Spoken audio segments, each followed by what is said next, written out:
ನಮಸ್ಕಾರ ಸ್ನೇಹಿತರೆ. ನಮ್ಮ ಹಿಂದೂ ಸಂಪ್ರದಾಯದಲ್ಲಿ ಪ್ರತಿಯೊಂದು ಹಬ್ಬಕ್ಕೂ ತನ್ನದೇ ಆದ ವಿಶೇಷತೆ ಮತ್ತು ಮಹತ್ವವಿದೆ. ಅಂತಹ ಪವಿತ್ರ ಹಬ್ಬಗಳಲ್ಲಿ ಒಂದಾಗಿದೆ ನಾಗರ ಪಂಚಮಿ.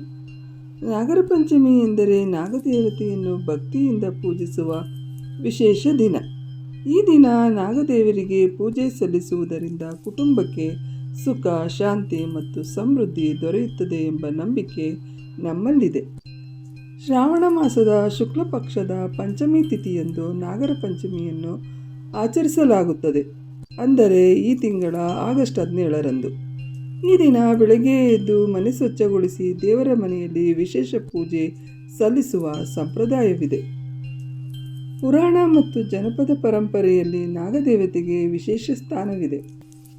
ನಾಗರನ್ನು ಭೂಮಿಯ ರಕ್ಷಕರು ಎಂದು ಗೌರವಿಸುವ ನಂಬಿಕೆ ಅನೇಕ ಕಡೆಗಳಲ್ಲಿ ಕಂಡುಬರುತ್ತದೆ. ನಾಗರ ಪಂಚಮಿಯಂದು ನಾಗದೇವರನ್ನು ಪೂಜಿಸುವ ಮೂಲಕ ಪ್ರಕೃತಿ, ಜೀವಜಾಲ ಮತ್ತು ನಮ್ಮ ಸುತ್ತಮುತ್ತಲಿನ ಪರಿಸರದ ಬಗ್ಗೆ ಗೌರವವನ್ನು ವ್ಯಕ್ತಪಡಿಸುತ್ತೇವೆ.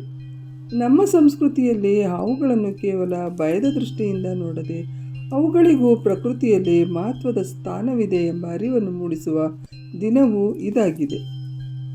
ನಾಗರ ಪಂಚಮಿಯಂದು ಮನೆಯ ನಾಗರಕಲ್ಲು ಅಥವಾ ನಾಗದೇವರ ಪ್ರತಿಮೆಗೆ ಸಂಪ್ರದಾಯದಂತೆ ಪೂಜೆ ಸಲ್ಲಿಸಲಾಗುತ್ತದೆ. ಅರಿಶಿಣ, ಕುಂಕುಮ, ಹೂವು, ಹಣ್ಣು ಮತ್ತು ನೈವೇದ್ಯವನ್ನು ಸಮರ್ಪಿಸುತ್ತಾರೆ.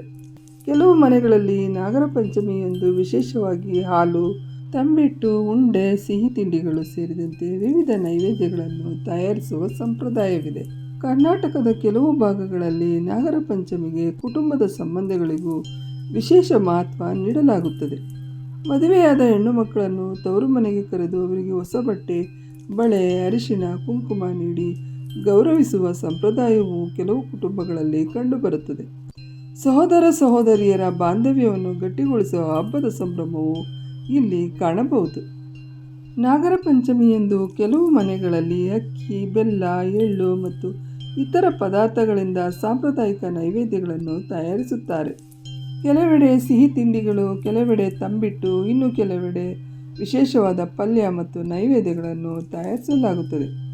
ಇದರ ಮುಖ್ಯ ಉದ್ದೇಶ ದೇವರಿಗೆ ಭಕ್ತಿಯಿಂದ ನೈವೇದ್ಯ ಅರ್ಪಿಸಿ ಕುಟುಂಬದವರು ಒಟ್ಟಾಗಿ ಹಬ್ಬವನ್ನು ಆಚರಿಸುವುದು.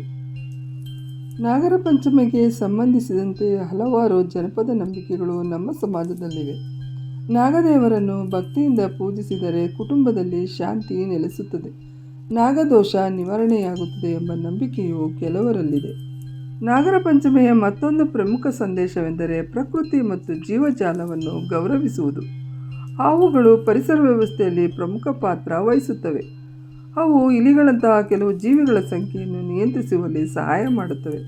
ಆದ್ದರಿಂದ ಹಾವುಗಳನ್ನು ಕಂಡಾಗ ಅವುಗಳನ್ನು ಹಿಡಿಯಲು ಅಥವಾ ಹಾನಿ ಮಾಡಲು ಪ್ರಯತ್ನಿಸುವ ಬದಲು ಸುರಕ್ಷಿತ ಅಂತರ ಕಾಯ್ದುಕೊಂಡು ಅಗತ್ಯವಿದ್ದರೆ ತರಬೇತಿ ಪಡೆದ ರಕ್ಷಣಾ ತಂಡದ ಸಹಾಯ ಪಡೆಯುವುದು ಉತ್ತಮ.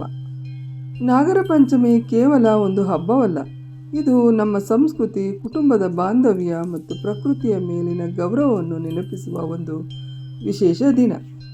ನಾಗದೇವರನ್ನು ಭಕ್ತಿಯಿಂದ ಪೂಜಿಸುವುದರ ಜೊತೆಗೆ ಪ್ರಕೃತಿಯಲ್ಲಿರುವ ಪ್ರತಿಯೊಂದು ಜೀವಿಗೂ ಅದರದೇ ಆದ ಮಹತ್ವವಿದೆ ಎಂಬುದನ್ನು ಅರ್ಥ ಮಾಡಿಕೊಳ್ಳೋಣ. ಈ ನಾಗರ ಪಂಚಮಿ ನಿಮ್ಮ ಮತ್ತು ನಿಮ್ಮ ಕುಟುಂಬಕ್ಕೆ ಸಂತೋಷ, ಶಾಂತಿ ಮತ್ತು ಸಮೃದ್ಧಿಯನ್ನು ತರಲಿ ಎಂದು ಹಾರೈಸುತ್ತೇನೆ. ನಿಮ್ಮ ಮತ್ತು ನಿಮ್ಮ ಕುಟುಂಬದ ಎಲ್ಲರಿಗೂ ನಾಗರ ಪಂಚಮಿಯ ಹಾರ್ದಿಕ ಶುಭಾಶಯಗಳು. ಈ ಮಾಹಿತಿ ನಿಮಗೆ ಇಷ್ಟವಾಗಿದ್ದರೆ ವಿಡಿಯೋವನ್ನು ಲೈಕ್ ಮಾಡಿ, ನಿಮ್ಮ ಸ್ನೇಹಿತರು ಮತ್ತು ಕುಟುಂಬದವರೊಂದಿಗೆ ಶೇರ್ ಮಾಡಿ. ಇಂತಹ ಉಪಯುಕ್ತ ಮಾಹಿತಿಗಾಗಿ ನಮ್ಮ ಚಾನಲನ್ನು ಸಬ್ಸ್ಕ್ರೈಬ್ ಮಾಡಿಕೊಳ್ಳಿ. ಧನ್ಯವಾದಗಳು.